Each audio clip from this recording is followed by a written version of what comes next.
तत्पूर्वी एक नम्र सूचना किंवा विनंती आपल्याला सगळ्यांना आहे. आपण सगळे जाणताच की कोरोनाचं सावट आपल्याभोवती आहे. सगळ्यांना विनंती आहे की कृपया हँड सॅनिटायझरचा आपण प्रत्येकाने उपयोग करावा. या मंडपाच्या बाहेर तशी आपण सोयसुद्धा केलेली आहे.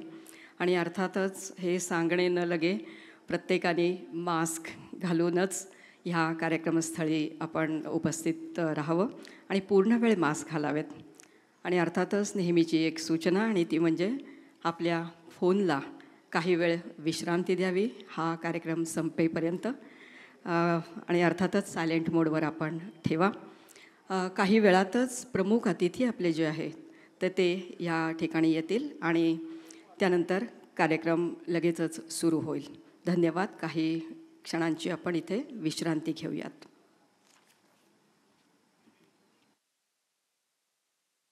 मुख्य कार्यक्रमाला काही वेळातच म्हणजे अगदी काही क्षणातच सुरुवात होते आहे. या ठिकाणी मान्यवरांचं प्रमुख अतिथींचं आगमन झालेलं आहे. प्रथेप्रमाणे संग्रहालयामध्ये असलेल्या माननीय भारतरत्न डॉक्टर बाबासाहेब यांच्या पुतळ्याला आपले मान्यवर हार अर्पण करतील, पुष्पहार अर्पण करतील आणि लगेचच ते ह्या कार्यक्रमाच्या ठिकाणी येत आहेत.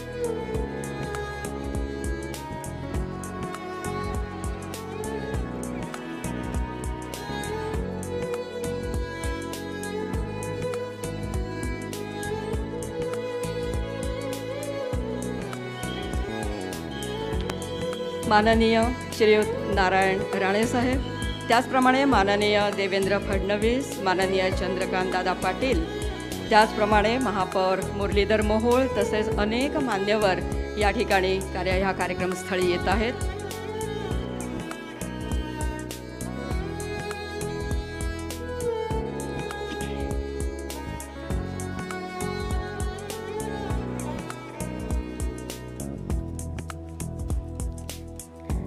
आजच्या कार्यक्रमाच्या सर्व अतिथींचं, सन्माननीय अतिथींचं आणि पाहुण्यांचं या ठिकाणी आगमन झालेलं आहे आणि काही क्षणातच ते व्यासपीठावर येतील.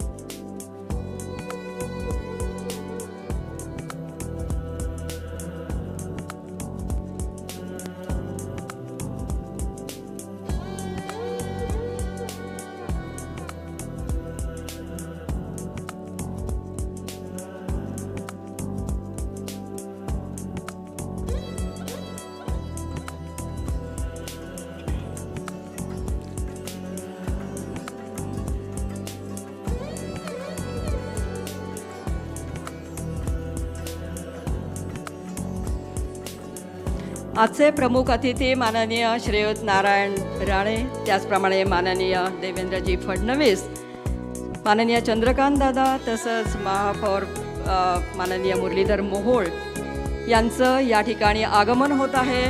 मला असं वाटतं आपण सगळ्यांनी टाळ्यांच्या गजरामध्ये त्यांचं स्वागत करूया.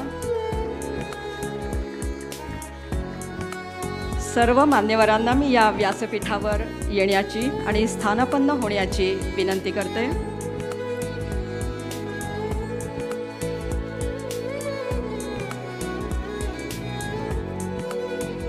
माननीय श्री नारायण राणे साहेब, त्याचप्रमाणे माननीय देवेंद्रजी फडणवीस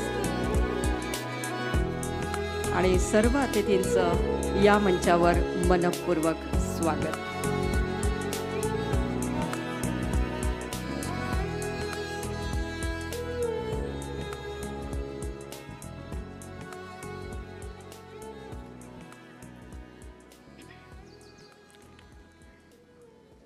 नमस्कार. आज भारतरत्न डॉक्टर आंबेडकर यांचा महापरिनिर्वाण दिन आहे आणि ह्या आजच्या कार्यक्रमाची सुरुवात आपण काही अनोख्या, काही वेगळ्या पद्धतीनं करणार आहोत.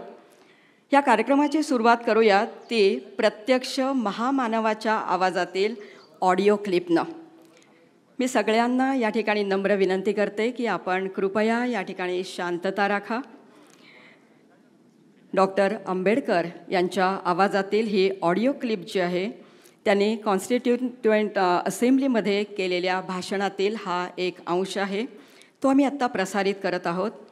ऐकूयात प्रत्यक्ष डॉक्टर बाबासाहेब यांच्या आवाजातली ही ऑडिओ क्लिप.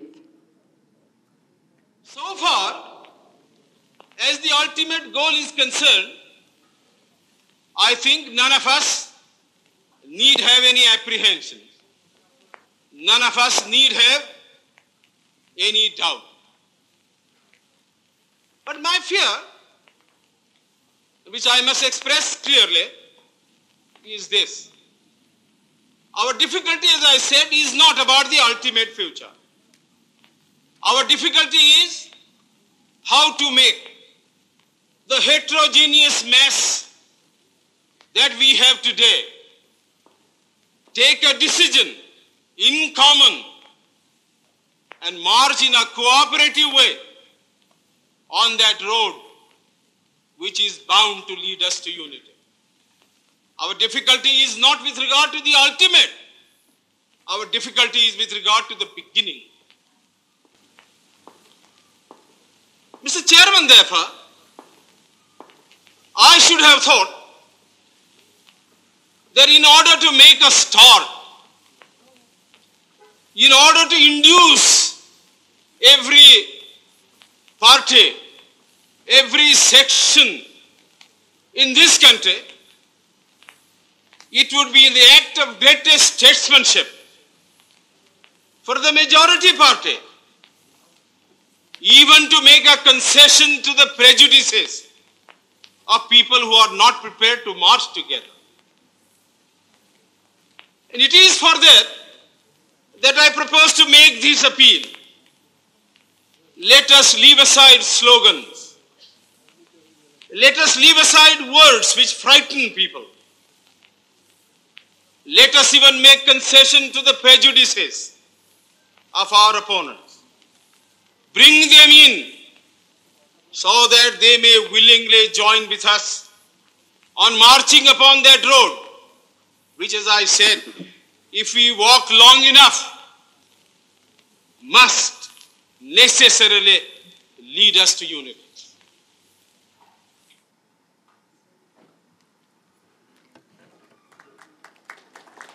खरोखर टाळ्या वाजवून आपण या शब्दांचं नक्की चिंतन करूया. अत्यंत ओजस्वी असे हे या महामानवाचे शब्द आपण ऐकलेत आणि ह्या कार्यक्रमाने याची सुरुवात झाली आहे. हा एक वेगळेपण आहे. नमस्कार. लौकिक अर्थानं महामानवाचा आज महापरिनिर्वाण दिन आहे, पण त्यांच्या मौलिक विचारांचं नवनिर्माण ज्या वास्तूमध्ये निरंतर होतं आहे त्या डॉक्टर बाबासाहेब आंबेडकर स्मारक आणि संग्रहालयाच्या वतीनं मी प्रमुख पाहुणे, त्यानंतर मान्यवर आणि सर्व उपस्थितांचं मी स्वागत करते. यानंतर सगळ्यांचं स्वागत करण्याची मी विनंती करते या संग्रहालयाच्या मानद संचालिका सौभाग्यवती संजीवनी मुजुमदार यांना.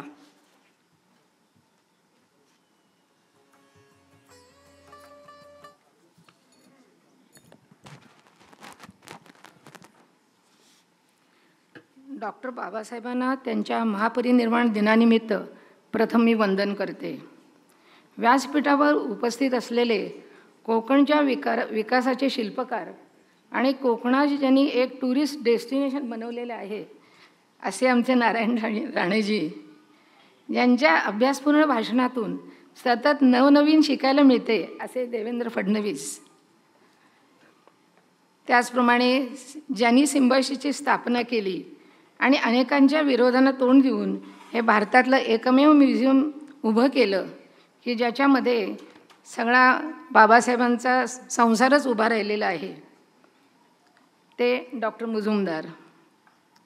आणि तडफदार महापौर मुरलीधर मोहोळजी,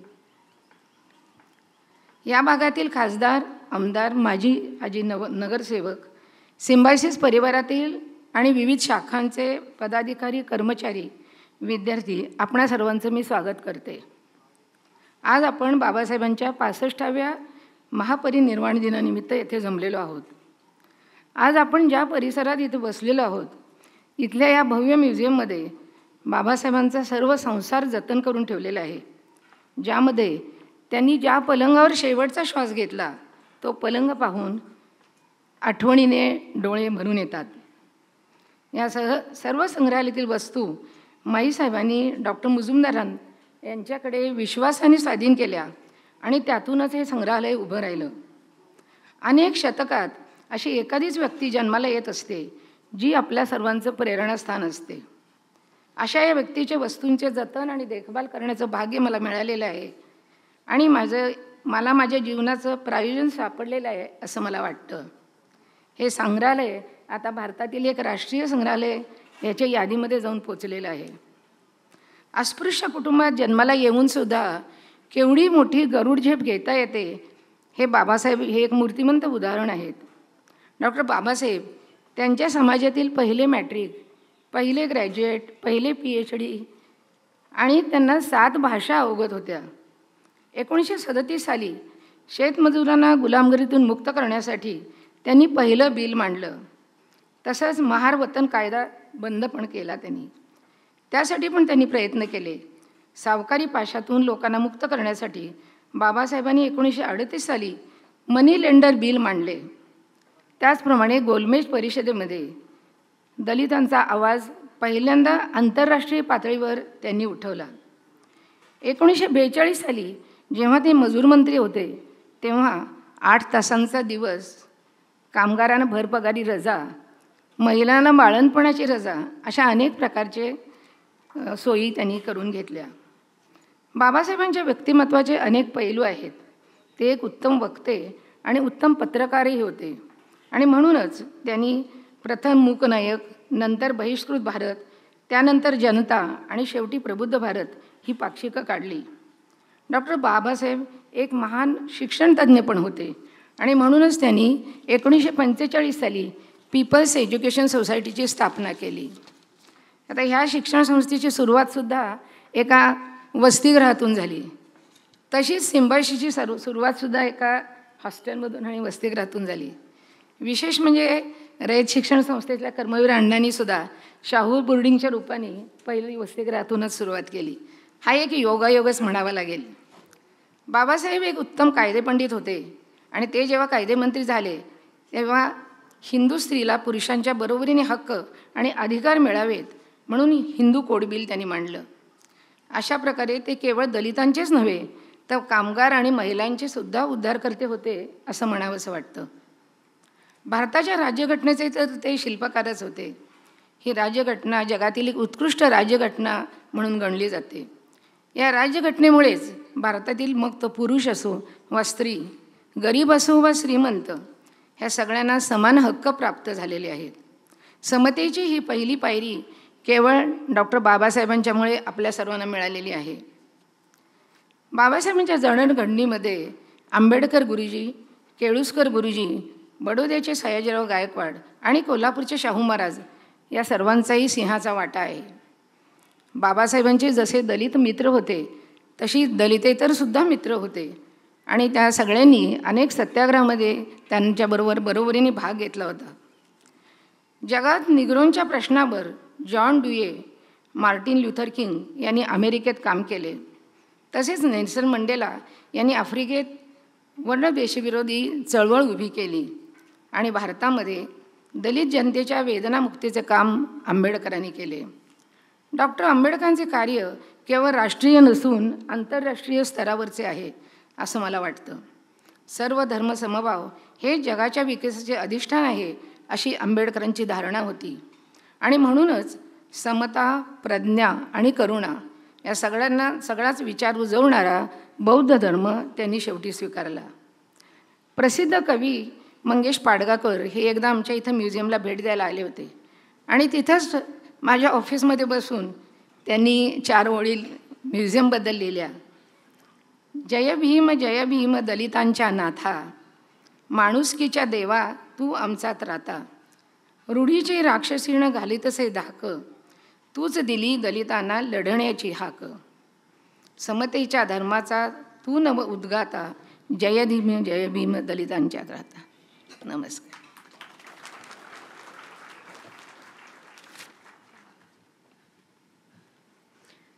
धन्यवाद मुजुमदार मॅडम. आदरणीय माईसाहेब आंबेडकर यांचं याच ठिकाणी काही काळ का होईना पण वास्तव्य होतं. त्याचप्रमाणे डॉक्टर आंबेडकरांच्या अनेक वस्तू, पुस्तकं आणि विचार यांनी प्रेरित अशी ही खऱ्या अर्थाने प्रेरणाभूमी आहे आणि या ठिकाणी हा कार्यक्रम संपन्न होतो आहे. आजच्या कार्यक्रमाला आवर्जून उपस्थित असणाऱ्या ह्या सन्माननीय अतिथींचा आपण आता सत्कार आणि सन्मान करणार आहोत. सर्वप्रथम डॉक्टर मुजुमदार सर, संस्थापक आणि अध्यक्ष सिम्बायसिस, यांना मी विनंती करते की आजच्या कार्यक्रमाचे प्रमुख अतिथी माननीय श्री नारायण राणे यांचा त्यांनी सत्कार करावा. माननीय नारायणजी राणे, केंद्रीय मंत्री सूक्ष्म, लघु आणि मध्यम उद्योग.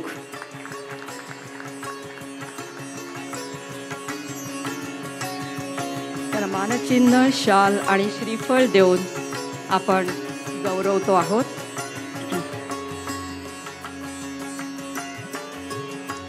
त्याचप्रमाणे माननीय श्रीयुत देवेंद्र फडणवीस यांचाही सत्कार करण्याची विनंती मी डॉक्टर मुजुमदार सरांना करते. श्रीयुत देवेंद्र फडणवीस, विरोधी पक्षनेते, विधानसभा महाराष्ट्र, हे आज या ठिकाणी दुसऱ्यांदा आवर्जून उपस्थित आहेत. संग्रहालयाच्या उद्घाटनाला ते प्रत्यक्ष उपस्थित होतेच.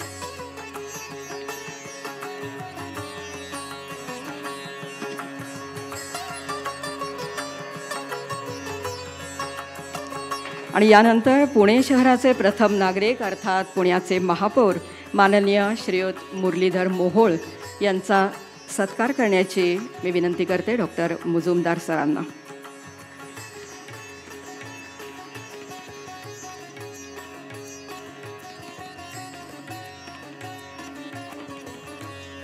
महामानवाचा एक अतिशय उत्तम असा पुतळा आणि श्रीफळ देऊन त्यांना आपण सत्कारित केलेला आहे. धन्यवाद सर. अर्थात यानंतर आपण पुन्हा काही सत्कार करणार आहोत आणि ते अतिशय वेगळ्या प्रकारचे सत्कार असतील. आता सत्कार आपण करणार आहोत तो म्हणजे कॅप्टन रमेशचंद्र आंबेडकर यांचा. हे कॅप्टन आंबेडकर नक्की कोण, त्यांना मी विनंती करते की त्यांनी ह्या मंचावर यावं. कोणताही सामान्य असो किंवा महामानव, अनेकांच्या संस्कारातून त्यांचं व्यक्तित्व हे आकार घेत असतं. साताऱ्यामध्ये प्राथमिक शाळेमध्ये डॉक्टर बाबासाहेबांना एक शिक्षक लाभले आणि ते म्हणजे कृष्णाजी केशव आंबेडकर, ज्यांनी बाबासाहेबांच्या आयुष्याला एक वेगळी अशी दिशा दिली. बाबासाहेबांच्या या शिक्षकांचे म्हणजेच आंबेडकर गुरुजींचे नातू म्हणजे या ठिकाणी उपस्थित आहेत कॅप्टन रमेशचंद्र आंबेडकर. आणि हा खरोखर एक भाग्ययोग आहे. कॅप्टन आंबेडकर यांचा सत्कार करण्याची मी विनंती करते माननीय श्रीयुत देवेंद्रजी फडणवीस यांना. कॅप्टन रमेशचंद्र हे दरवर्षी या दिवशी आपल्या कुटुंबियांसमवेत डॉक्टर बाबासाहेबांच्या पुण्यतिथीच्या ह्या वेळेला म्युझियमला भेट देतात. त्यांच्या पुतळ्यांसमोर नतमस्तक होतात, श्रद्धांजली वाहतात.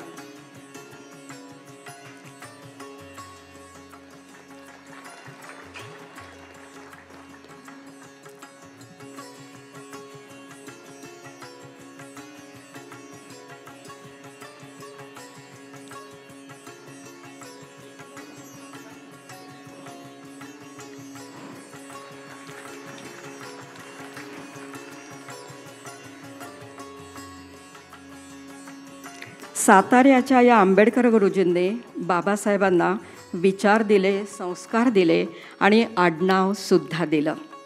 खूप खूप धन्यवाद देवेंद्रजी.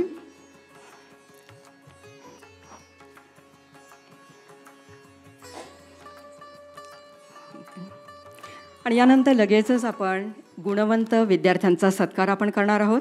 डॉक्टर आंबेडकर स्मारकामध्ये असणाऱ्या ग्रंथालयाचा अनेक विद्यार्थी फायदा घेत असतात. त्यामध्ये प्रामुख्याने स्पर्धा परीक्षांचा अभ्यास करणारे अनेक विद्यार्थी महाराष्ट्राच्या अनेक ग्रामीण भागातून येत असतात, मुख्यतः शेतकरी कुटुंबातून. तर आपण काही प्रातिनिधिक अशा विद्यार्थ्यांचा सत्कार करणार आहोत की ज्यांनी या ठिकाणी अभ्यास करून उत्तम अशा करिअरची सुरुवात केलेली आहे. मी या ठिकाणी आमंत्रित करते श्रीयुत शेखर राऊत यांना. हे विद्यार्थी आहेत, अर्थातच त्यांची करिअरची आत्ता सुरुवात झालेली आहे. माननीय राणेसाहेबांना मी विनंती करते की श्री शेखर राऊत यांचा त्यांनी सत्कार करावा. शेखर राऊत हे मूळ फलटणचे BE असणारे सोनावडे बुद्रुक या ठिकाणचे आहेत. MPSC परीक्षा त्यांनी उत्तीर्ण केल्यानंतर सध्या कोल्हापूरला सहाय्यक मोटार वाहन निरीक्षक RTO या पदावर शेखर राऊत काम करत आहेत. त्यानंतर मी या ठिकाणी पाचारण करते ऋतुजा निकम हिला. ऋतुजा स्टेजवर ये प्लीज. MPSCच्या सिव्हिल इंजिनिअरिंग सर्व्हिसेस ही परीक्षा ऋतुजाने उत्तीर्ण केलेली आहे आणि सध्या नाशिकच्या ज्युनियर सिव्हिल इंजिनियर या ठिकाणी नियुक्ती झालेली आहे. नेक्स्ट इज सिद्धेश्वर मुळे. बार्शीमधील गोरमाळे गावचे सिद्धेश्वर MPSCच्या सिव्हिल इंजिनिअरिंग परीक्षा उत्तीर्ण झालेले आहे आणि नाशिक येथे सध्या ते कार्यरत आहेत. त्यानंतर श्रीयुत पंकज बनसोड यांना मी इथे पाचारण करते, पण ते येऊ शकत नसल्यामुळे कौस्तुभ बावस्कर यांनी त्यांच्या वतीनं हा सत्कार स्वीकारावा. पंकज बनसोड हे चंद्रपूरच्या धुमनखेडा गावातले आहेत. MPSCची परीक्षा उत्तीर्ण झाल्यावर कृषी सेवा परीक्षेमध्ये ते उत्तीर्ण झालेले आहेत. आणि कौस्तुभ बावस्कर हे सुद्धा PhD करत आहेत आणि इथेही ह्या आपल्या संग्रहालयामध्ये ते कार्यरत असतात. श्री अविनाश शेम बाटवड. श्रीयुत अविनाश नांदेडमधल्या खरातवाडी या गावचे अविनाश MPSCच्या परीक्षेत उत्तीर्ण होऊन सध्या तहसीलदार या पदावर काम करत आहेत. त्यानंतर श्रीयुत युवराज तट्टू. तर युवराज तट्टू हे जुन्नरचे आहेत, BTech आहेत. त्यानंतर शेतकरी कुटुंबातून आलेले आहेत आणि सेंट्रल रेल्वे परीक्षेमध्ये उत्तीर्ण होऊन ते असिस्टंट लोगो पायलट पुणे इथं कार्यरत आहेत. त्यानंतर निखिल नलावडे. निखिल नलावडे हे लातूरचे आहेत, MPSC परीक्षा उत्तीर्ण झालेली आहे. त्यानंतर फूड सप्लाय इन्स्पेक्टर या पदावर ते काम करतात. त्यानंतर विजय सय्यद. विजय सय्यद हे BSc ही पदवी त्यांनी घेतलेली आहे आणि महाराष्ट्र शासनाच्या तलाठी भरती परीक्षेमध्ये ते उत्तीर्ण झालेले आहेत आणि सातारा जिल्ह्यात ते कार्यरत आहेत सध्या. राहुल चव्हाण नेक्स्ट. UPSC परीक्षा उत्तीर्ण. त्यानंतर सिव्हिल सर्व्हिसेसमध्ये सध्या ते IPS इंडियन पोलीस सर्व्हिसमध्ये ते काम करत आहेत आणि चंद्रपूरच्या खर्डी गावातले असून ते BA झालेले आहेत. आणि त्यानंतर आहे श्रीयुत आकाश दहाडदे. नाशिक जिल्ह्यातील हे निफाड तालुक्यातले आहेत. त्यानंतर MPSC उत्तीर्ण झालेले आहेत आणि सध्या सहाय्यक कक्ष मंत्रालय मुंबई या ठिकाणी ते कार्यरत आहेत.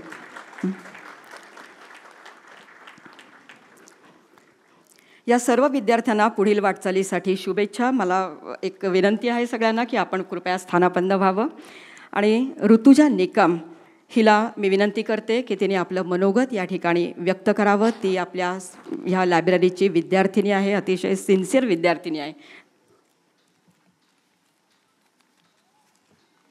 नमस्कार. आज 6 डिसेंबर भारतरत्न डॉक्टर बाबासाहेब आंबेडकर यांच्या महापरिनिर्वाण दिनानिमित्त आयोजित केलेल्या कार्यक्रमाचे प्रमुख अतिथी केंद्रीय मंत्री मान्य श्री नारायण राणे साहेब आणि सन्माननीय अतिथी आपल्या महाराष्ट्राचे माजी मुख्यमंत्री तथा विरोधी पक्षनेते देवेंद्र फडणवीस साहेब, तसेच आजच्या कार्यक्रमाचे अध्यक्ष डॉक्टर मुजुमदार सर आणि संचालिका सौ संजीवनी मुजुमदार मॅडम आणि येथे उपस्थित असलेल्या मान्यवर अधिकारी वर्ग आणि सर्व विद्यार्थी यांचे मी स्वागत आणि अभिनंदन करते. मी ऋतुजा सुदाम निकम या अभ्यासिकेची विद्यार्थिनी, सध्या कनिष्ठ अभियंता स्थापत्य बांधकाम विभाग या पदावरती कार्यरत आहे. नाशिक उपविभागामध्ये त्र्यंबक, पेठ, दिंडोरी, इगतपुरी हे आदिवासी तालुके आहेत, जिथे दुरून आदिवासी मुलं मुली शिक्षणासाठी येतात. त्यांना शिक्षणासाठी पोषक वातावरण जसे आश्रमशाळा, वसतिगृहांची दुरुस्ती आणि नवीन इमारत बांधणीचे काम मी सध्या करत आहेत. सर, मला इथे एक गोष्ट आवर्जून सांगावी वाटते की ज्यावेळेस आमची भरती झाली 2019मध्ये, त्यावेळेस 405 मुलांची भरती प्रक्रिया होती आणि ती फक्त 10 दिवसात पूर्ण झालेली. जानेवारीमध्ये एक्झाम झाल्या, जुलै फर्स्ट वीकमध्ये त्याचा रिझल्ट लागला, त्यानंतर फक्त 10 दिवसात 405 मुलांना जॉईनिंग मिळाली. ही जी प्रोसेस होती, तो पारदर्शकपणा त्यावेळी जो मुलांनी अनुभवला, तो आत्तापर्यंत मला वाटत नाही की कोणाला घेता आला असावा. त्याबद्दल मी शासनाचे आभार मानते. मी 2018मध्ये या लायब्ररीत ॲडमिशन घेतलं. या लायब्ररीतील फॅसिलिटी, स्वच्छता, प्रॉब्लेम सॉल्विंग प्रोसेस पण एक्सपिरियन्स करण्यासारखी होती. येथे मुलांना अभ्यासासाठी सगळ्या सुविधा उपलब्ध आहेत. त्याबद्दल मी मुजुमदार मॅडम यांचे आभार मानते. आणि माझ्या या यशामध्ये मला नेहमी माझे साथ देणारे माझे आईवडील, माझे सासू सासरे आणि माझे मिस्टर यांचेही मी आभार मानते. तुम्हाला सगळ्यांना, विद्यार्थ्यांना तुमच्या पुढील वाटचालीसाठी शुभेच्छा देते आणि धन्यवाद. थँक्यू. धन्यवाद ऋतुजा, तू प्रातिनिधिक स्वरूपाचं मत या ठिकाणी मांडलंस. आणि यानंतर आणखीन एक वेगळा कार्यक्रम इथे सादर होतो आहे. डॉक्टर बाबासाहेब आंबेडकर यांचं कार्य, विचार हे इतके व्यापक आहेत की ते जाणून घेताना माणसाला एक जन्म अपुरा पडेल. तर त्यांच्या प्रेरणादायी अशा चरित्राची सोप्या पद्धतीने ओळख व्हावी म्हणून या मंचावर आता महामानव डॉक्टर बाबासाहेब आंबेडकर यांचे चित्रमय चरित्र या पुस्तकाचं प्रकाशन होणार आहे. मी माननीय श्रीयुत नारायण राणे यांना विनंती करते की या पुस्तकाचं प्रकाशन त्यांनी स्वहस्ते करावं. महामानव डॉक्टर बाबासाहेब आंबेडकर यांचं चित्रमय चरित्र हे अतिशय देखणं पुस्तक संग्रहालयानं आत्ताच प्रकाशित इथं होत आहे. सिम्बायसिसच्या डॉक्टर बाबासाहेब आंबेडकर स्मारक आणि संग्रहालयाच्या शिरपेचात हा आणखी एक मानाचा, अभिमानाचा तुरा खोवला जातोय.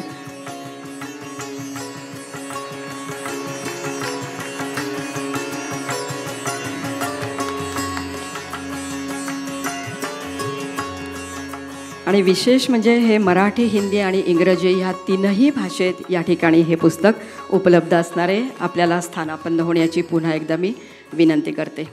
आणि यानंतर सिम्बायसिसचे संस्थापक अध्यक्ष डॉक्टर मुजुमदार सर यांना मी विनंती करते की त्यांनी आपलं मनोगत या प्रसंगी व्यक्त करावं. Doctor Shamb Mujumdar sir.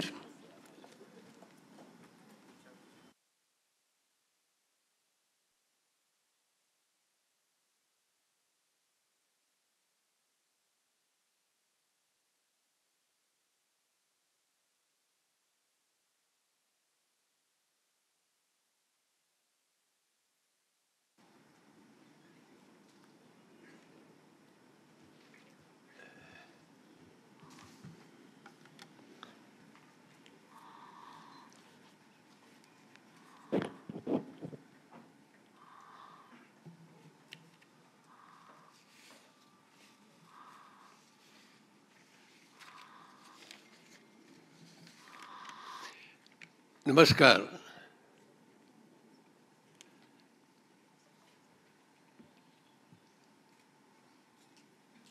सर्वप्रथम विश्वमानव डॉक्टर बाबासाहेब आंबेडकर यांचे महापरिनिर्वाण दिनानिमित्त मी माझ्या वतीनं, सिम्बायसिसच्या वतीनं, सिम्बायसिस विद्यापीठाच्या वतीनं विनम्र अभिवादन करतो. मित्रांनो, आज इथे फार मोठी माणसं स्टेजवरती आलेली आहेत.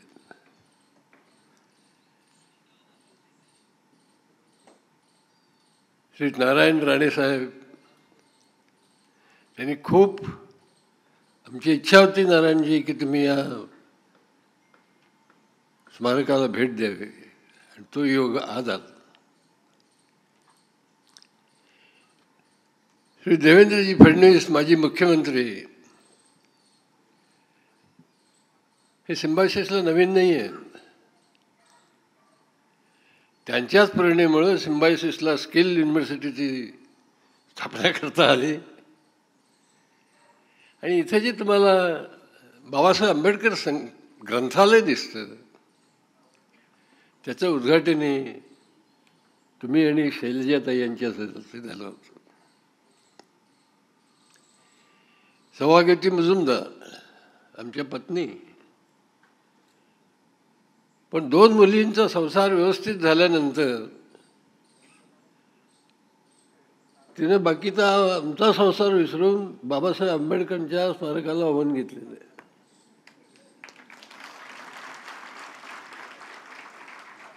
आणि आज सांगायला हरकत नाही की अनेक वेळा माझ्याकडे ती दुर्लक्ष करते, पण या मेमोरियलकडे खूप लक्ष देते. त्याचा मला अभिमान वाटतो राहण्याचा. पुण्याचे महापौर मुरलीधर मोहोळ, मुरलीधरजी तुमच्या कारकिर्दीतली सगळ्यात चांगली कामगिरी कुठली असेल तर तुम्ही अटल बिहारी वाजपेयी यांच्या नावानं मेडिकल कॉलेज पुण्यामध्ये प्रथम चालू करतात. ही तुमच्या कारकिर्दीतली सगळ्यात महत्त्वाची कामगिरी असं मला वाटतं. तर माझी कन्या इथं डॉक्टर विद्या आहे, डॉक्टर स्वाती आहे. आणि मित्रांनो, इथं खूप नामांकित व्यक्ती इथं बसलेले आहेत. त्यांची नावं घेणं हे मी माझं कर्तव्य समजतो. आमदार सिद्धार्थ शिरोळे आहेत, माधुरीताई मिसाळ आहेत, जगदीश मुळीक, बाला बेगडे, अनेक कॉर्पोरेटर्स आहेत. आमच्या व्हाईस चान्सलर रजनीताई गुप्ते आहेत.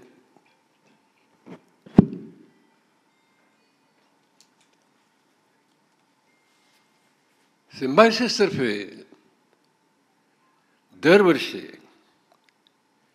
6 डिसेंबरला डॉक्टर बाबासाहेब आंबेडकर महापरिवार दिन साजरा होत असतो. गेली अनेक वर्षे, 1993-96 पासून 94 पासून. पण साहेब, या वर्षीचा जो महापरिवार दिन आहे त्याची खासियत फार निराळी आहे.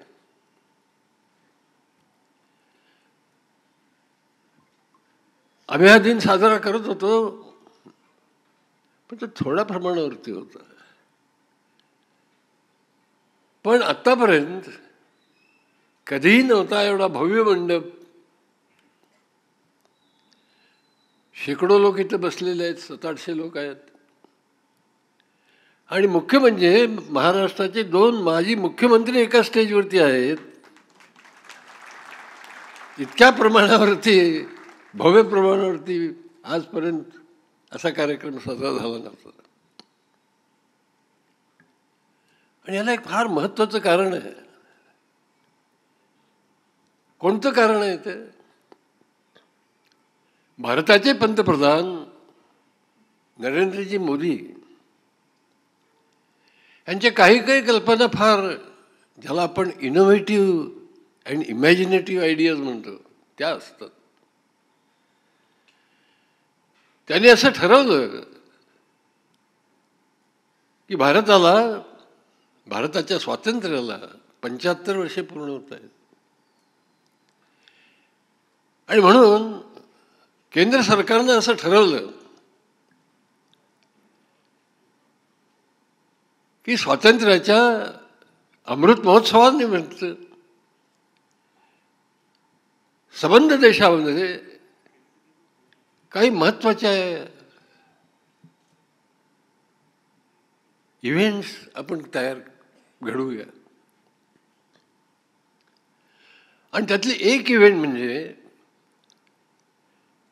डॉक्टर बाबासाहेब आंबेडकर यांचा जो महापरिवार दिन 6 डिसेंबरला आहे, तो केंद्र सरकारतर्फे साजरा करायचा असं त्यांनी ठरवलं.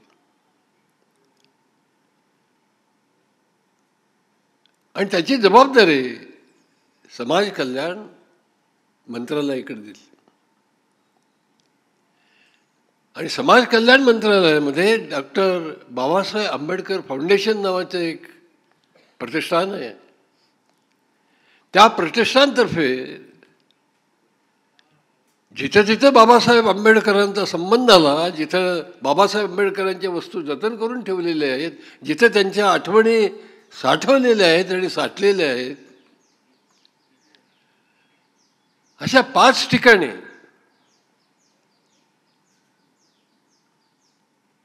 बाबासाहेब आंबेडकर महापरिनिर्वाण दिन पाळायचं असं ठरवलं. आणि त्याला त्यांनी देवेंद्रजी नाव दिलं पंचतीर्थ. आणि मला सांगायला अतिशय आनंद, अभिमान आणि गर्व वाटतो की या 5 ठिकाणामध्ये केंद्र शासनानं मोदींच्या सल्ल्यानं आणि कन्सर्ननं, त्यांच्या कन्सर्नशिवाय काही होतच नाही, त्यांच्या कन्सर्ननं सिम्बायसिसच्या डॉक्टर बाबासाहेब आंबेडकर म्युझियम आणि मेमोरियलची निवड केली. आणि ही गोष्ट सिम्बायसिसला तर अभिमानाची आहेच, पण मला असं वाटतं मोहोळजी पुण्याला सुद्धा अभिमानाची आहे, महाराष्ट्राला अभिमानाची आहे. तर असा हा जो मोठा प्रसंग, मोठी इव्हेंट आपण साजरी करतो, आणि केंद्र सरकारतर्फे समाज कल्याण खात्यातर्फे आजचे जे प्रमुख पाहुणे आहेत ते डॉक्टर नारायण राणे हे केंद्र शासन इथं रिप्रेझेंट करत आहेत आणि आपण महाराष्ट्र शासन रिप्रेझेंट करतात.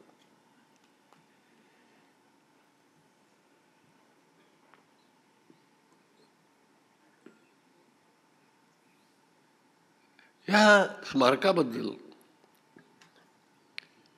मला काही 2 गोष्टी आपल्याला सांगायच्या आहेत. ही जी 5 ठिकाणं किंवा पंच तीर्थ निवडलेली आहेत भारत सरकारनं, त्यामध्ये तर हे स्मारक आहेच, पण देवेंद्रजी आणखीन एक फार महान योगायोग जमून आलेलं आहे. या स्मारकाचं उद्घाटन 26 नोव्हेंबर 1996 रोजी तत्कालीन उपराष्ट्रपती KR नारायण यांनी केलं. आणि त्या घटनेला यावर्षी 25 वर्षे पूर्ण होत आहेत. म्हणजे एका अर्थानं हे मेमोरियल रौप्य महोत्सव साजरा करत आहे. आणि त्या रौप्य महोत्सवाला असे 2 दिग्गज पाहुणे आपल्याला लाभलेले. ह्या 5 ठिकाणी जी मी तुम्हाला बोललो त्याच्यामध्ये कुठली आहेत ते, नागपूरचं दीक्षाभूमी आहे, मुंबईची चैत्यभूमी आहे, नागपूरच्या शेजारी चिंचोली म्हणून आहे तिथे आहे, रत्नागिरी जिल्ह्यातली आंबवडी आहे, आणि सिम्बायसिसचे आमचे आंबेडकर मेमोरियल आहे. पण या 5 पैकी सुद्धा 3 महत्त्वाची स्थानं आहेत. तुम्हाला जर कोणी विचारली तर मी म्हणेन पहिलं महत्त्वाचं म्हणजे जिथं बाबासाहेब आंबेडकरांनी दीक्षा दिली ती दीक्षाभूमी नागपूरची. ज्या ठिकाणी बाबासाहेब आंबेडकरांचं दहन झालं ती मुंबईतली चैत्यभूमी. मग या स्मारकाचं वैशिष्ट्य काय, या भूमीचं वैशिष्ट्य काय? इथे राणेसाहेब बाबासाहेब आंबेडकरांचं व्यक्तिदर्शन जर तुम्हाला पाहायचं असेल तर तिथं मेमोरियल आहे. सौभाग्यवती मजुमदारांनी तिथे काय काय गोष्टी आहेत ते सांगितल्या म्हणून त्याची पुनरावृत्ती करत नाही. पण महत्त्वाचं म्हणजे तुम्ही ज्या ग्रंथालयाचं उद्घाटन केलं त्या ग्रंथालयामध्ये बाबासाहेबांचं विचारदर्शन करतं. म्हणजे स्मारकामध्ये व्यक्तिदर्शन, ग्रंथालयामध्ये विचारदर्शन, आणि या ग्रंथालयामुळे आणखीन स्मारकामुळे पुण्यामध्ये जे अनेक तरुण शिक्षणासाठी येतात, स्पर्धा परीक्षेसाठी येतात, त्यांची उत्तम सोय इथं आम्ही केलेली आहे. आणि त्यामध्ये जे उत्तीर्ण झालेले आहेत, चांगल्या चांगल्या नोकऱ्या ज्यांना मिळाल्या आहेत, त्यांचा आज आपण दोघांनी सत्कार केलेला.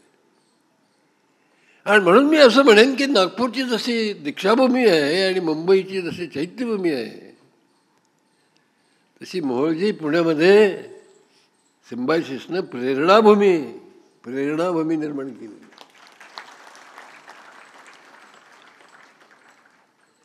इथे बाबासाहेब आंबेडकरांना जे महत्त्व दिलं गेलेलं आहे, ते बाबासाहेब आंबेडकर एक हुशार विद्यार्थी, स्कॉलर, संशोधक, विद्यापीठ कायद्याची जाणकार, या विद्यापीठानं जे काही स्मारक स्थापन केलेलं आहे याचं वैशिष्ट्य मित्रांनो असं आहे की इथं बाबासाहेब आंबेडकरांचे विचार महत्त्वाचे आहेत. राणेसाहेब या सिम्बायसिसमध्ये 85 देशाचे परदेशी विद्यार्थी असतात. त्यामध्ये अनेक आफ्रिकेतून आलेले असतात. त्यांना आमची पुण्यातले विद्यार्थी निग्रो म्हणतात, कोण काळे बी म्हणतात. पण आफ्रिकेतल्या मुलांना बाबासाहेब आंबेडकर जसा आपल्याला देव वाटतो तसा त्यांनाही वाटतो, कारण तेही त्याच हालाप्रश्नातून गेलेले आहेत. हे जे स्मारक आहे मित्रांनो, ते एका व्यक्तीमुळे झालेलं असेल, आणि ते म्हणजे डॉक्टर माईसाहेब आंबेडकर. माईसाहेब आंबेडकर बाबासाहेबांच्या निधनानंतर दिल्लीमध्ये होत्या. त्या अलीपूर रोडच्या फ्लॅटमध्ये राहत होत्या, आणि त्यांना असं वाटलं होतं राणेसाहेब की माझ्यानंतर बाबासाहेब आंबेडकरांचं स्मारक दिल्लीमध्ये व्हावं. होऊ शकलं नाही. कमीत कमी मुंबईमध्ये होऊ शकलं नाही. पण सिम्बायसिसला का दिलं होतं त्याने? याचं कारण राणेसाहेब असं आहे की 1978 साली सिम्बायसिसचं जसं लॉ कॉलेज काढलं, तसंच Babasaheb Ambedkar research in law and development ही संस्था काढली होती, आणि ही बातमी त्यांच्या कानावरती गेली होती. आणि म्हणून त्यांनी 1981 साली बाबासाहेबांच्या अनेक दैनंदिन वापरातल्या गोष्टी आम्हाला दिल्या, भारतरत्न दिलं. मिसेस मिझुलमन म्हणाला त्याप्रमाणे माई साहेबांनी बाबासाहेबांचा खाजगी संसार इथं उभा केला.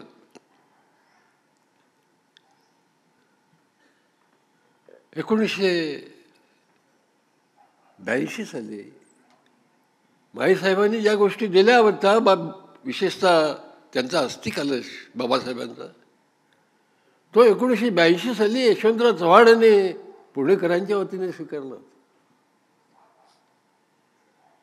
1990 साली बाबासाहेबांची जन्मशताब्दी साजरी होणार होती.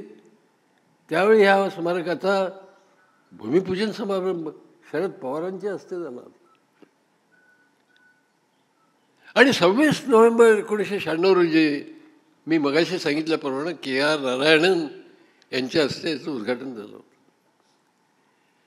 तर असं हे जे स्मारक आहे, हे भारतातल्या उत्कृष्ट अशा 10 स्मारकामध्ये याची गणना आम्ही नाही केलेली, पुणेकरांनी नाही केलेली, भारत सरकारने केलेली. आणि म्हणून भारत सरकारनं ह्या ज्याला स्वातंत्र्याचा अमृत महोत्सव म्हणतात, यामध्ये त्याची गणना केलेली. मला आज अतिशय आनंद होतो मित्रांनो की बाबासाहेब आंबेडकरांचे महापरिनिर्वाण दिन साजरा होतो आहे. एका अर्थानं केंद्र सरकार, महाराष्ट्र शासन आणि सिम्बायसिस या संयुक्त विद्यमाने होतो आहे, आणि त्यांचे प्रतिनिधी आज इथं बसलेले आहेत. आणि त्याच वेळी सिम्बायसिसच्या बाबासाहेब आंबेडकर मेमोरियलचा रौप्य महोत्सवही साजरा होत आहे.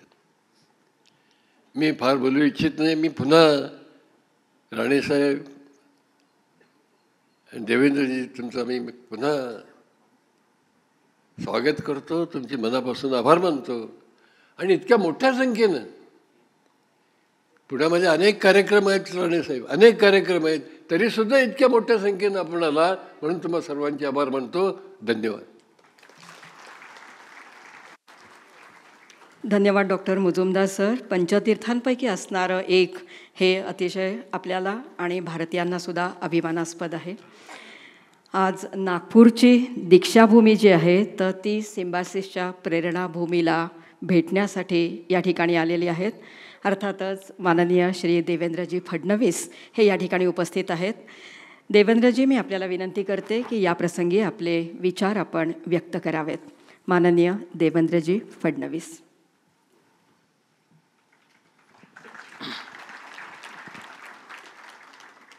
सर्वप्रथम क्रांतीचे महासूर्य, महामानव, भारतरत्न डॉक्टर बाबासाहेब आंबेडकर यांना महापरिनिर्वाण दिनाच्या निमित्ताने वंदना अर्पित करतो. मंचावर उपस्थित भारत सरकारचे MSME विभागाचे मंत्री माननीय नारायणराव राणेजी,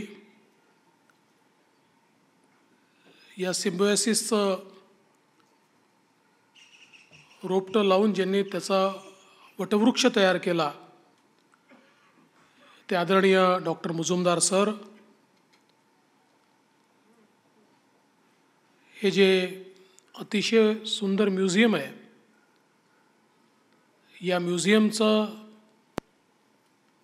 संपूर्ण काम ज्यांच्या देखरेखीखाली या ठिकाणी झालं आणि आजही आपला पूर्ण जीव त्याच्यामध्ये ओतून ज्या या म्युझियमचं काम ज्या पाहत आहेत त्या आदरणीय संजीवनीताई मुजुमदार, महापौर मुरलीधरजी मोहोळ,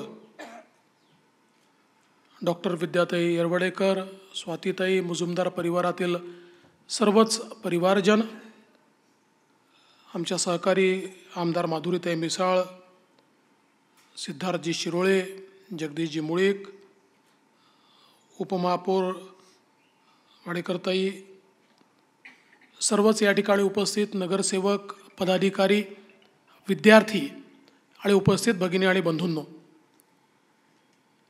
आज महापरिनिर्वाण दिनाच्या दिवशी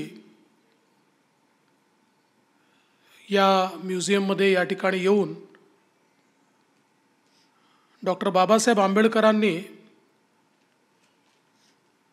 ज्या वस्तू वापरल्या, जे कपडे परिधान केले,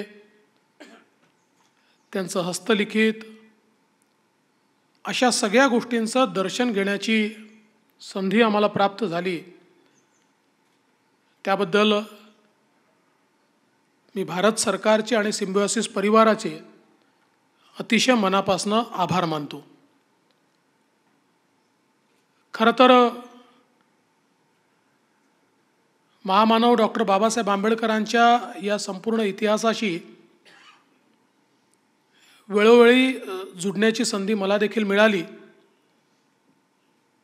पहिल्यांदा ज्यावेळेस महापौर होतो त्यावेळेस माननीय नितीनजींसमवेत नागपूरच्या दीक्षाभूमीवर पहिल्यांदा महानगरपालिकेच्या माध्यमातून मोठ्या प्रमाणात आम्ही कामं केली आणि त्यानंतर मुख्यमंत्री झाल्यानंतर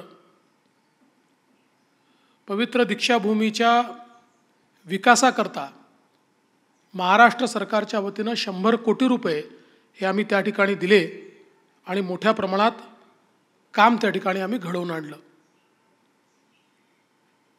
डॉक्टर बाबासाहेब आंबेडकर महापरिनिर्वाणानंतर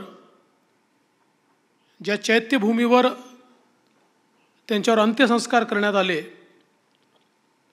त्या ठिकाणी डॉक्टर बाबासाहेब आंबेडकरांचं स्मारक व्हावं अशी अनेक वर्षाची मागणी होती.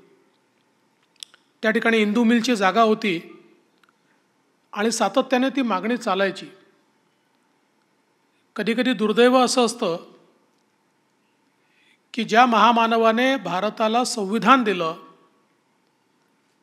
आणि खऱ्या अर्थानं समतायुक्त समाजाची मुहूर्तमेढ ज्या संविधानानं केली, अशा डॉक्टर बाबासाहेब आंबेडकरांच्या महापरिनिर्वाणानंतरच्या चैत्यभूमीवर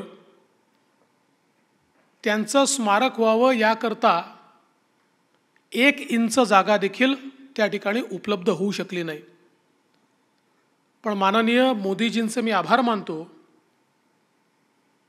की रामदासजी आठवले यांना घेऊन मी माननीय मोदीजींना भेटलो आणि 3 दिवसामध्ये 2300 कोटी रुपयाची इंदू मिलची जागा एकही पैशाचा मोबदला न घेता महाराष्ट्र सरकारला डॉक्टर बाबासाहेब आंबेडकरांचं स्मारक बनवण्याकरता त्या ठिकाणी केंद्र सरकारने हँडओव्हर केली. तात्काळ आम्ही त्या ठिकाणी काम देखील चालू केलं महाराष्ट्र शासनाच्या वतीनं आणि आता ते काम त्या ठिकाणी चाललेलं आहे. लवकरच ते स्मारक पूर्ण होईल आणि खऱ्या अर्थानं चैत्यभूमीवर येणाऱ्या भाविकांना महामानवाच्या विचारांचं, त्यांच्या कार्याचं, कर्तृत्वाचं दर्शन देखील घेता येईल. मला संधी मिळाली डॉक्टर बाबासाहेब आंबेडकरांचं जे लंडनमधलं घर होतं, ज्या ठिकाणी राहून लंडन स्कूल ऑफ इकॉनॉमिक्समध्ये त्यांनी अभ्यास केला, PhD मिळवली, ते घर तिथल्या काउन्सिलने लिलावात काढलं होतं. अनेक लोकांची मागणी होती, परंतु सरकार त्याबद्दल कुठलाही निर्णय करत नव्हतं. मी मुख्यमंत्री झालो आणि मला सांगण्यात आलं की लिलावाचा शेवटचा आता स्टेज चालली आहे आणि यानंतर ते घर त्या ठिकाणी पाडलं जाईल आणि कोणाचा तरी बंगला तयार होईल. तात्काळ आम्ही निर्णय केला आणि त्या ठिकाणी जाऊन माननीय मोदीजींची मदत घेतली आणि काउन्सिलेटची मदत घेतली आणि डॉक्टर बाबासाहेब आंबेडकरांचं ते घर महाराष्ट्र सरकारच्या वतीनं आम्ही विकत घेतलं आणि त्या ठिकाणी डॉक्टर बाबासाहेब आंबेडकरांच्या स्मृतीचा काही ठेवा हा तिथे येणाऱ्या लोकांकरता आम्ही ठेवला. मला आठवतं की तिथे जे काही दुर्मिळ पत्र डॉक्टर बाबासाहेब आंबेडकरांचे ठेवले आहेत, ते पत्र बघितल्यानंतर असं लक्षात येतं की डॉक्टर बाबासाहेब आंबेडकरांना जर्मन भाषा देखील त्या ठिकाणी ज्ञात होती आणि जर्मन भाषेतलं त्यांचं पत्र आणि सगळा पत्रव्यवहार हा देखील त्या ठिकाणी ठेवण्यात आलेला आहे. आणि त्या निमित्ताने मी लंडन स्कूल ऑफ इकॉनॉमिक्सला गेलो आणि त्यांना विनंती केली की जर डॉक्टर बाबासाहेब आंबेडकरांच्या नावाने तुम्ही एक चेअर सुरू करणार असाल तर त्याला महाराष्ट्र सरकार सपोर्ट करेल. त्यावेळी तिथले जे डायरेक्टर होते त्यांनी सांगितलं की he is one of our most revered fellow. आणि आजही आमच्याकडे अनेक प्रश्नांवर ज्यावेळेस चर्चा होते, डिबेट होते, त्यावेळी लंडन स्कूल ऑफ इकॉनॉमिक्समध्ये आजही आमचे विद्यार्थी डॉक्टर बाबासाहेब आंबेडकरांना कोट करतात. इतक्या वर्षानंतर ही जी छाप त्यांच्या ज्ञानाची लंडन स्कूल ऑफ इकॉनॉमिक्समध्ये पाहायला मिळाली, त्याचाही मला अतिशय आनंद झाला. एवढंच नाही तर वाकाहामाच्या म्हणजे जपानमधल्या युनिव्हर्सिटीमध्ये डॉक्टर बाबासाहेब आंबेडकरांच्या पुतळ्याचं अनावरण करण्याची संधी देखील मला मिळाली.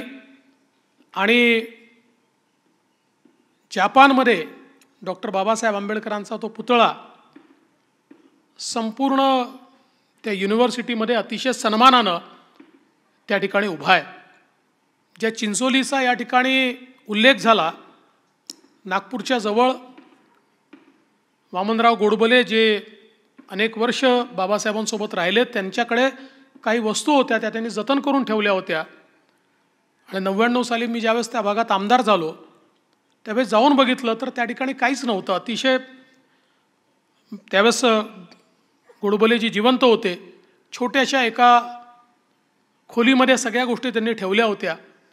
आणि त्यावेळी मग त्याचा विकास करण्याच्या दृष्टीनं तिथे रस्ता तयार करण्यापासनं तर ज्यावेळेस मुख्यमंत्री झालो त्यावेळी जवळजवळ त्याही ठिकाणी 40 कोटी रुपयाची कामं ही करून आणि नंतर भारत सरकारच्या वतीनं मोदीजींनी या सगळ्या गोष्टी कन्झर्व करण्याकरता निधी उपलब्ध करून दिला. आणि आज तिथे केंद्र सरकारच्या वतीनं कन्झर्वेशन करून ज्याचा मुजुमदार सरांनी उल्लेख केला ते एक म्हणजे ज्याच्या मोठ्या प्रमाणात वस्तू या ठिकाणी आहेत, एवढ्या मोठ्या प्रमाणात तिथे वस्तू नाही आहेत, कमी वस्तू आहेत, पण त्या वस्तू देखील महत्त्वाच्या याचं जतन हे त्या ठिकाणी करण्याची संधी ही देखील मला मिळाली. आणि मला असं वाटतं की ज्या प्रकारे माननीय मोदीजींनी गेल्या 7 वर्षामध्ये डॉक्टर बाबासाहेब आंबेडकरांच्या स्मृतींना जतन करण्यापासनं तर त्यांच्या संविधानाला अपेक्षित अशा प्रकारचं शासन चालवण्यापर्यंत जे कार्य केलं आहे, मगाशी 26 अलीपूरचा देखील आपण उल्लेख त्या ठिकाणी केला आणि खरंच आहे की तेही अतिशय महत्त्वाची जागा होती. शेवटचे काही दिवस हे त्या ठिकाणी त्यांनी काढले होते, पण तीही जागा उपेक्षित होती. तीही भारत सरकारने मोदीजींच्या नेतृत्वात ॲक्वायर केली आणि तिथेही एक डॉक्टर बाबासाहेब आंबेडकरांचं स्मारक हे तयार केलं. महूलाही स्मारक तयार केलं. अंबळवेलाही जवळजवळ मी मुख्यमंत्री असताना 40 कोटी रुपये आपण दिले. त्याची कामं दुर्दैवाने कोरोनानंतर सुरू होऊ शकली नाहीत, पण एकूणच ज्या ज्या ठिकाणी डॉक्टर बाबासाहेब आंबेडकरांच्या स्मृती आहेत त्या जतन करण्याचं काम आपण या ठिकाणी केलं आहे. मी खरं म्हणजे सौ संजीवनीताईंचं अतिशय मनापासनं या ठिकाणी अभिनंदन करेन की ज्या प्रकारे याचं कन्झर्वेशन या ठिकाणी त्यांनी केलेलं आहे. आणि पलीकडच्या काळामध्ये मगाशी विद्यार्थी सांगत होत्या की ऑगमेंटेड रिॲलिटी, व्हर्च्युअल रिॲलिटीच्या माध्यमातून या ठिकाणी याचं जतन करण्याचा त्यांचा विचार आहे, जो मला असं वाटतं अतिशय योग्य विचार आहे. कारण त्या माध्यमातून लोकांना एक वेगळा फील आपण देऊ शकतो आणि मला असं वाटतं की त्यातनं खूप मोठ्या प्रमाणात लोकांना देखील डॉक्टर बाबासाहेब आंबेडकरांच्या प्रत्यक्ष जवळ आपण जातो अशा प्रकारचा एक फील हा त्या माध्यमातून निश्चितपणे येईल. आपण खरं तर डॉक्टर बाबासाहेब आंबेडकरांचं मगाशी भाषण ऐकलं आणि त्यांनी कॉन्स्टिट्युएंट असेंब्लीमध्ये त्यावेळी दिलेलं जे भाषण आहे, आजही तेच भाषण जसंच्या तसं आपल्या कॉन्स्टिट्युएंट असेंब्लीत किंवा आपल्या आता पार्लमेंटमध्ये द्यावं अशीच परिस्थिती आपल्याला आजही त्या ठिकाणी पाहायला मिळते. त्यांनी काय सांगितलं? त्यांनी सांगितलं की संकुचित वृत्ती सोडून आपण सगळ्यांनी एका मार्गाने चालण्याचा विचार केला तर आपण या देशाला एक महान देश बनवू शकतो. आज देश त्याच मार्गाने चाललेला आहे, पण देशाला काही संकुचित वृत्ती त्या मार्गावरनं खाली उतरवण्याचा प्रयत्न करतात. त्या सगळ्या संकुचित वृत्तींना मी या ठिकाणी अपील करतो की भारतरत्न डॉक्टर बाबासाहेब आंबेडकरांनी जो मार्ग दाखवलेला आहे त्या मार्गावर चालून आपण जर एका दिशेने सगळे निघालो तर येत्या 10 वर्षामध्ये जगातला एक विकसित देश म्हणून आपण भारत देशाला प्रस्थापित करू शकतो. आणि खरं तर जे संविधान डॉक्टर बाबासाहेब आंबेडकरांनी आपल्याला दिलं, मी तर असं म्हणेन की देशासमोरच्या सगळ्या समस्यांचं उत्तर हे आमच्या संविधानात आहे. आणि या संविधानाची रचना करताना डॉक्टर बाबासाहेब आंबेडकरांनी समता, स्वातंत्र्य आणि बंधुता हे जे विचार त्याच्या माध्यमातून मांडलेले आहेत, त्या विचारांमुळे आज आमचा देश एक आहे. आणि संधीची समानता ही जी प्रत्येकाला मिळते आहे त्यातनंच समाजातलं कोणी मागे राहणार नाही याची काळजी आज आमच्या संविधानाने घेतली आहे. खरं म्हणजे या देशाचा विचार करून या देशाला एक कॉसाई फेडरल स्ट्रक्चर हे डॉक्टर बाबासाहेब आंबेडकरांनी दिलं. आणि कॉन्स्टिट्युएंट असेंब्लीत त्या संदर्भात बोलताना ते असं म्हणाले की भारत एक मोठा देश आहे, सांस्कृतिक ऐक्य आपलं अनेक वर्षापासून राहिलं आहे, तरी देखील हा जो भारत आहे हा छोट्या छोट्या राज्यांमध्ये खंडित झाला. आणि म्हणून याला जर एकत्रित ठेवायचं असेल तर याला एक मजबूत इमारत पाहिजे, एक मध्यवर्ती इमारत पाहिजे. ती मध्यवर्ती इमारत म्हणजे आपलं केंद्र सरकार, त्याच्या भोवती अनेक इमारती असाव्यात. त्या इमारती म्हणजे आपलं राज्य सरकार, आणि या सगळ्या इमारती या केंद्रीय इमारतीशी जुडलेल्या असाव्यात. कोणीही आपलं स्वातंत्र्य मागू नये, कोणीही त्याच्यापासून विभक्त अशा प्रकारची भावना तयार करू नये. आणि म्हणून त्यांनी ही व्यवस्था केली. आणि त्या व्यवस्थेतनं कॉसाय फेडरल स्ट्रक्चर झाल्यानंतर वर्षानुवर्ष म्हणजे अनेक शतकं जो भारत छोट्या छोट्या राज्यांमध्ये विभागलेला होता, त्या भारताची भौगोलिक एकता, एकात्मता आणि सांस्कृतिक एकता आणि एकात्मता ही डॉक्टर बाबासाहेब आंबेडकरांच्या संविधानाने आज आपल्याला करून दाखवली. आणि त्यामुळे आम्ही सगळे भारतीय एक आहोत. We the people of India, हा जो भाव डॉक्टर बाबासाहेब आंबेडकरांनी सांगितलेला आहे, त्या भावानंच आज आम्ही या ठिकाणी मार्गक्रमण करतोय. आणि मला विश्वास आहे की जे जगातलं सर्वोत्तम संविधान डॉक्टर बाबासाहेब आंबेडकरांनी आम्हाला दिलं, या संविधानाचा अंगीकार करून येत्या काळामध्ये प्रत्येकाची स्वप्न पूर्ण करत जो शेवटचा व्यक्ती आहे त्याचा देखील उत्थान करत आमचा देश पुढे जाईल. आणि त्याकरता आमच्या देशाला आपण सगळे मिळून आपल्या देशाला शुभेच्छा देऊया. आणि पुन्हा एकदा या महापरिनिर्वाण दिनाच्या निमित्ताने भारतरत्न डॉक्टर बाबासाहेब आंबेडकर यांना मानवंदना अर्पित करून मी माझे 2 शब्द संपवतो. जय हिंद, जय भारत, जय महाराष्ट्र. धन्यवाद देवेंद्रजी. आपण अतिशय आशादायक असे विचार या ठिकाणी मांडले. या ठिकाणी केंद्रीय मंत्री माननीय श्रीयुत नारायण राणेजी उपस्थित आहेत. मी श्रीयुत राणे साहेबांना विनंती करते की त्यांनी आपले विचार या ठिकाणी व्यक्त करावेत. माननीय नारायणजी राणे.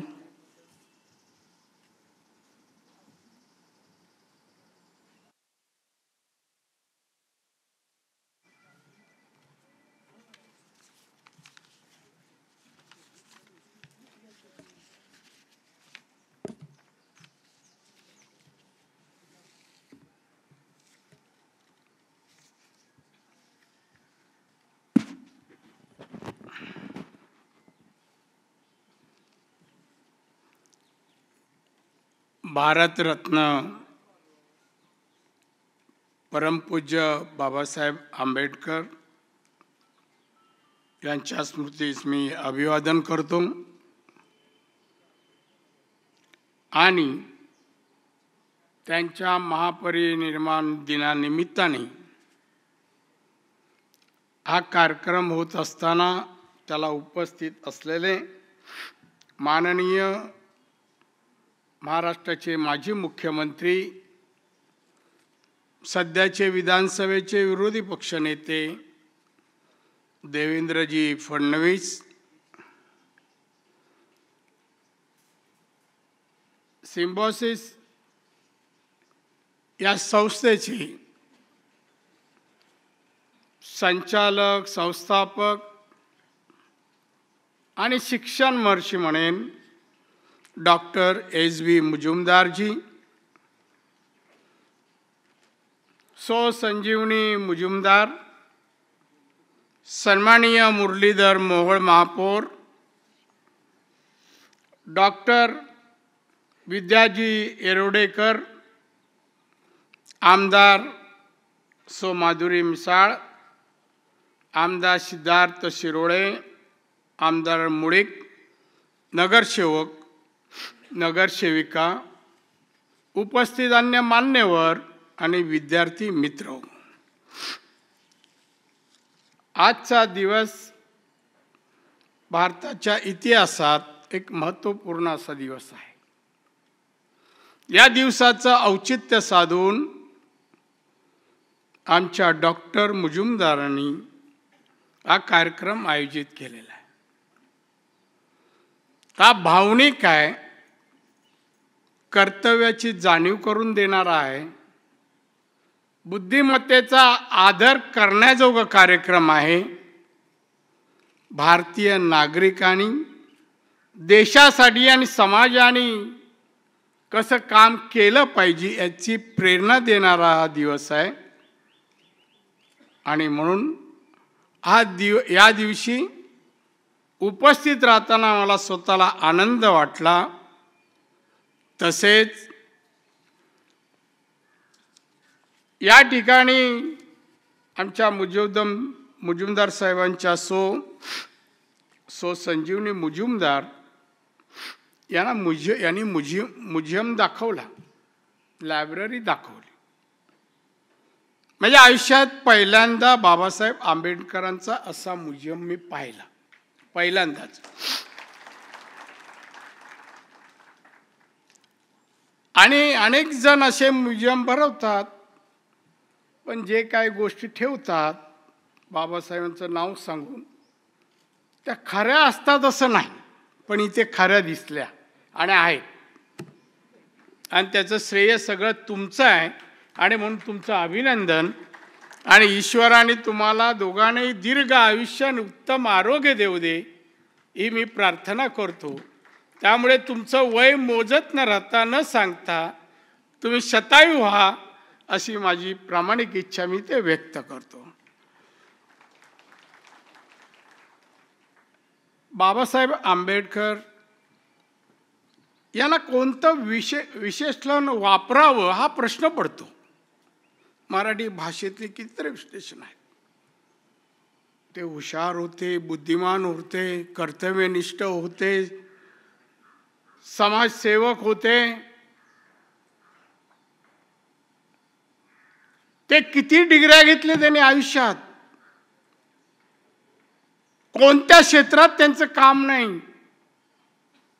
असे आमचे बाबासाहेब आमच्या देशात जन्मले याचा आपल्याला अभिमान वाटतो. आणि म्हणून त्यांच्या कार्य जे आहे ते प्रत्येक भारतीयांना माहिती आहे. आणि काही आमच्या देवेंद्र फडणवीस यांनी सांगितलंय.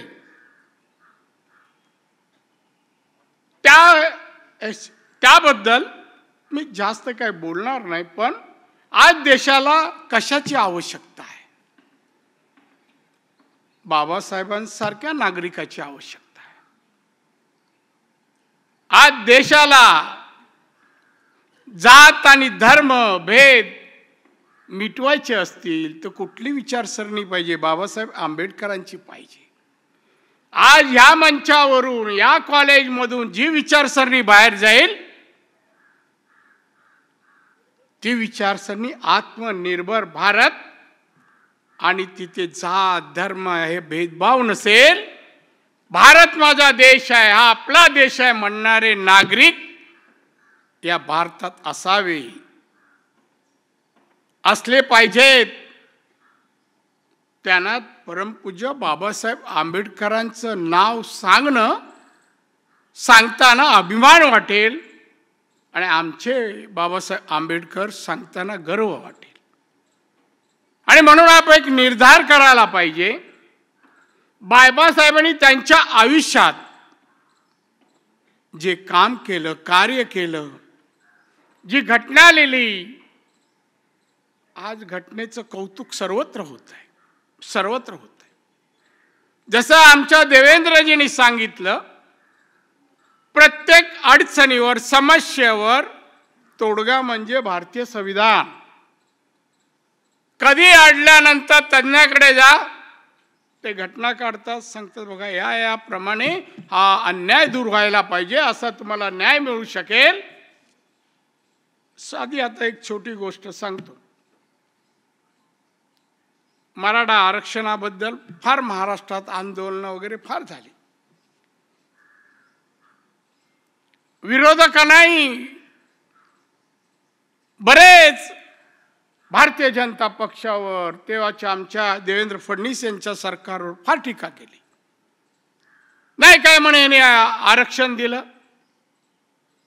आरक्षण काय दिलं, काय म्हणे हे घटनेत बसत नाही, केंद्र सरकारने निर्णय घ्यावा, राष्ट्रपती घ्यावा वगैरे वगैरे फार बोल. मी काही तज्ज्ञांना बोलवलं, महाराष्ट्रातले होते, तामिळनाडूचे होते. आणि त्यांना मी विचारलं, बाबा काय हा बसतो की नाही नियमामध्ये? मग मला त्याने घटनेचं कलम सांगितलं. मला 15(4) आणि 16(4) कलमामध्ये मागासलेल्या वर्गाला आरक्षण द्यायचे अधिकार राज्य सरकारचे आहेत आणि ते आमच्या देवेंद्र फडणवीस यांनी दिले होते. पण घटनेत उत्तर मिळालं की नाही, घटनेत प्रोव्हिजन आहे, तरतूद आहे की घटनेच्या 15(4) आणि 16(4) मध्ये आरक्षण देणंच आहे. म्हणजे एवढी परिपक्व, समतोल, सगळ्या न्याय देणारी अशी घटना बाबासाहेबांनी लिहिलीत किंवा लिहिण्यामध्ये त्यांचं मोठं योगदान आहे. आणि म्हणून बाबासाहेब यांचं कौतुक करायला, कार्य सांगायला माझ्या जवळचे मराठीतले शब्द कमी पडतील अशी माझी त्यांच्याबद्दल बोलताना भावना होती. किती शब्द बोलू, कोणती विशेषणं वापरावी, बाबासाहेबांनी काय नाही केलं. त्याहीपेक्षा मी म्हणजे बाबासाहेबांनी काम, कार्य देशासाठी, समाजासाठी फार केलं. आज देशामध्ये साक्षरता जवळपास 78 ते 79% आहे. 20-21% आहे थोडी निरक्षर. पण इथपर्यंत पोचायचं काम, कार्य पण त्यांचंच आहे, बाबासाहेबांचंच आहे. काही स्टेट आमच्या या देशात केरळासारखं 100% साक्षर आहे. आमचा सिंधुदुर्ग जिल्हा 100% साक्षर आहे. हे योगदान कोणाचं? परमपूज्य बाबासाहेब आंबेडकरांचं. तर आजच्या मुजुमदारांच्या कार्यक्रमातून बोध घ्यावा आणि समाजापर्यंत जावं की बाबासाहेबांच्या विचाराचं अनुकरण करा अनुकरण. समृद्ध देश निर्माण होईल. जे आमचे पंतप्रधान माननीय मोदी साहेब म्हणतात की आमचा देश भारत महासत्ता बनणार, आत्मनिर्भर बनणार. मग आत्मनिर्भर बनण्यासाठी कोणते विचार आवश्यक आहेत? ते परमपूज्य भारतरत्न बाबासाहेब आंबेडकरांचे विचार आवश्यक आहे. आज एक शैक्षणिक संस्था त्यांचं कार्य शिक्षणाला थोडी बाजूला बगल देत बाबासाहेबांचे विचार म्युझियमच्या नावाखाली इथे दाखवतायत, आठवण करतायत. व्हा बाबासाहेबांसारखे हुशार, बुद्धिवान. त्याचं कौतुक जगभर होईल त्या बुद्धिमत्तेचं. आणि त्यासाठी आमच्या सौभाग्यवती संजीवनी मुजुमदार यांनी बघा या वयात ते म्युझियम उभं केला. बाबासाहेबांकडे पाहिल्यानंतर ते त्यांचं तैलचित्र किंवा स्टॅच्यू, तो त्यांच्या वस्तू, त्यांचा बेड म्हणा, अनेक गोष्टी, अनेक लिखाणातले काही पुस्तकं पण आहेत. हे समोर पाहिल्यानंतर परत आपल्याला मागे जावं होतं की बाबासाहेबांनी त्या काळात हे लिहिलं आहे. तो काळ, मग तसे नागरिक बनवण्याला साठी बोध घ्यावा, ते विचार, ते कार्य आत्मसात करावे, यासाठी डॉक्टर मुजुमदारांचा खटाटोप आहे असं मी समजतो. हा खटाटोप आहे, हा प्रयत्न आहे. आणि ते पण ह्या वयात. इथे ऐकणाऱ्या प्रत्येक विद्यार्थ्यांनी, प्रत्येक व्यक्तीने मी भारतीय आहे, आम्ही भारतीय आहोत, आमचं भारतासाठी योगदान, बाबासाहेब तर एवढं मोठं कार्य करू शकतात, मग आम्ही हातभार जरी लावला तरी भारत अमेरिका, चीनच्या नंतर महासत्ता भारत झाल्याशिवाय राहणार नाही. प्रत्येकाचं योगदान पाहिजे. 130 कोटी आहोत आपण, 130 कोटी. मग 130 कोटी लोकांनी संकल्प केला, निर्धार केला आणि बाबासाहेबांचा एक एक गुण आत्मसात करून कार्यान्वित करायचं ठरवलं तर सगळं शक्य आहे. आणि यासाठीच हे आजचा कार्यक्रम एवढ्या मोठ्या संख्येत होतोय, मोठ्या संख्येने होत. डॉक्टर मुजुमदार साहेबांनी फोन केला, राणीसाहेब आम्ही असा असा कार्य करू. मी आलोच. समजा मी होतो अहमदाबादला, अहमदाबादहून मुंबईत आलो, आता इथे पुण्याला आलो, हा कार्यक्रम करणार, संध्याकाळी दिल्लीत जाणार. मी तरी येणार, अडचणी असल्या तरी येणार. हा राष्ट्रीय कार्यक्रम आहे, नुसतं मुजुमदारांचा नाही आहे. बाबासाहेब आंबेडकर राष्ट्रीय व्यक्तिमत्व होते आणि मग त्यांचं अशा प्रकारे महापरिनिर्वाण दिन साजरा होत असेल तर ते जाणं माझं कर्तव्य आहे. मी मेहरबानी करत नाही, मी या देशाचा नागरिक आहे. माझा उल्लेख सूत्रसंचालन करत असताना वारंवार होतं की राणेसाहेब केंद्रामधील कॅबिनेट मंत्री आहेत वाया देवेंद्र फडणवीस. याने आम्हाला सांगितलं तुम्ही जा दिल्लीत जा, तिकडे सुखी राहा. आम्ही आदेश पाळला. भारतीय जनता पक्षात पाळतात आदेश. आम्ही गेलो आणि सुखी आहे करतो. जम्मू काश्मीरपासून सुरुवात केली, अगदी आसाम बिसाम. एवढ्या काळात माझ्या 4 महिन्यात 8-9 राज्य करत आज पुण्याला जवळपास 4 महिन्यानंतर आलो. महिन्याला येणारा माणूस. म्हणजे तुमच्या आणि माझ्यामधलं अंतर वाढवायला कारण हे व्यक्ती आहे. असो, आनंद आहे. आम्ही मित्र आहोत आणि म्हणून त्यांनी मला दिल्लीला पाठवलं. एक वेगळा अनुभव आहे. महाराष्ट्रात अनेक वर्ष मंत्री मुख्यमंत्री झालो, विरोधी पक्ष नेताही झालो. तेही या मुख्यमंत्र्यांनंतर विरोधी पक्ष नेते झालेत. पण मी सांगतो हे सर्व असलं तरी ज्यांनी स्वातंत्र्य मिळवून दिलं आणि भारताची घटनेसारखं घटना लिहिली आणि ज्याचं कौतिक जगभर होत आहे अशा परमपूज्य बाबासाहेब आंबेडकरांच्या या पूज्य दिनी उपस्थित राहणं हे आमचं कर्तव्य समजून आलो. आणि त्यातही मुजुमदार मुजुमदार आणि त्यांच्या कन्या डॉक्टर विद्याजी यांचं एक वैशिष्ट्य मी तुम्हाला सांगतो. माझं नातंही सांगतो. अगदी बऱ्याच मी महसूल मंत्री होतो तेव्हा पहिला आपला संबंध आला जमिनी संबंध. पण मी कधीही वर्षातून ॲडमिशनला पाठवलं आत्तापर्यंत यांच्या संस्थेने मुजुमदार कुटुंबियांनी मला कधी नाही सांगितलं, होच सांगितलं. ॲडमिशन दिलेत. फार ऋणी आहे मी या लोकांचा. आमच्याकडे लोक येतात ना, काय करणार. पण यांनी केलं. मग मला जेव्हा सांगितलं असा कार्यक्रम आहे, मी कसं नाही म्हणणार. आणि म्हणून हो म्हणून मी इथे आलो आहे. मला आनंद वाटलं, समाधान वाटलं. त्रास होईल येण्या जाण्याचा, पण तुम्हाला पाहिल्यानंतर तुमचं कार्य काम शिक्षण क्षेत्रातलं हे काही शिक्षण क्षेत्र असं आवश्यक अशी जागा नाही, पण तुम्ही घडवली. ती घडवली. या पायऱ्या आहे ना शैक्षणिक क्षेत्रातल्या प्रगतीच्या पायऱ्या वर चढताना, आणि त्या प्रत्येक विद्यार्थ्यात चढायला लावल्या. जे आम्ही पुरस्कार दिले ना वेगवेगळ्या महाराष्ट्राच्या वेगळ्या पदावर विद्यार्थी गेले आणि त्यांचा पुरस्कार केला, त्याचे शिल्पकार पण तुम्हीच आहात. शिल्पकार पण तुम्ही. असो, हातातलं घड्याळा BJPचं नाही आहे, राष्ट्रवादीचं आहे. म्हणून जास्त वेळ थांबता येत नाही. पुढचा कार्यक्रम आहे. परत येईन, भेटेन.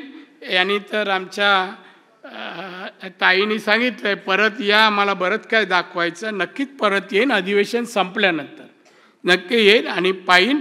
मला त्याच्यामधून प्रेरणा मिळेल म्हणून येणार.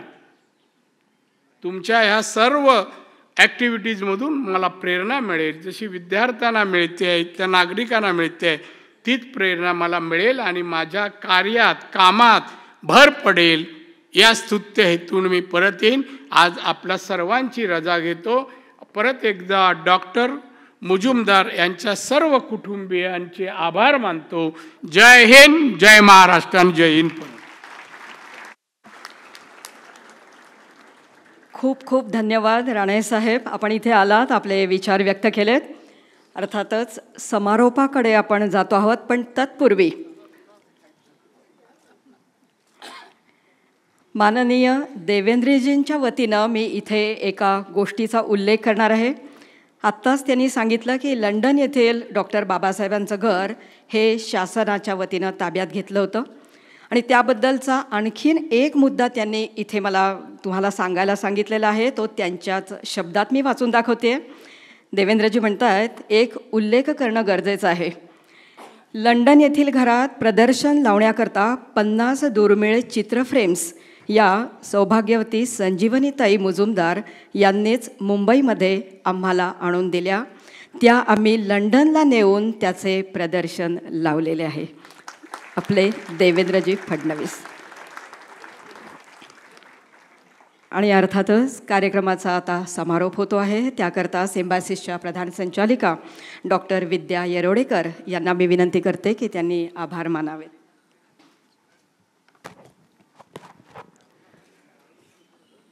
मुजुमदार सर म्हटल्याप्रमाणे खरंच आपल्याला 2 हे खूप मोठे दिग्गज आज प्रमुख पाहुणे मिळालेले आहेत. देवेंद्रजी तर आपल्याला इथे फॅमिलीसारखेच आहेत सर. आपण स्किल युनिव्हर्सिटीसाठी आणि नागपूरचा जो भव्य कॅम्पस आज उभा आहे तो आपल्याचमुळे आहे. नारायण राणेजींचे आमचे संबंध खरं तर खूप जुने आहेत सर. ॲडमिशन्स या काही त्या संबंधामुळे दिल्या जातात. खरं तर तुमचा कधीही फोन आला तर आम्हाला आनंदच होतो. पण आपण किती लांब दिल्लीला जरी गेले असाल तरी ते तुम्ही आम्हाला तर आमचेच वाटता. आणि मी फक्त तुम्हाला तुम्ही इथे आल्याबद्दल आभार तर मानतेच आपले. पण आईंची फार इच्छा आहे की इथे हे जे म्युझियम आहे ते आज जेव्हा लोक इन पर्सन येतात तेव्हा ते बघू शकतात. पण व्हिडिओवरती सुद्धा ते म्युझियम वेबसाईटवर आहे. पण त्याचं जर व्हर्च्युअल रिॲलिटीमध्ये रूपांतर झालं किंवा बाबासाहेबांचा एक होलोग्रॅम तयार करता आला तर आपण केंद्रात आहात तर आपण मिनिस्ट्री ऑफ सोशल जस्टिसची संपर्क साधून आम्हाला एक तेवढा निधी जर देण्यात आला आपल्याकडून तर हे मोठं खूप छान कार्य जे आईचं आहे ते आणखीन मोठं. हो सर, मी प्रपोजल आपल्याला सबमिट करीन. आणि आपण इथे दोघंही आलात आणि खरं तर ह्या कार्यक्रमाला आपण खूप शोभा दिली.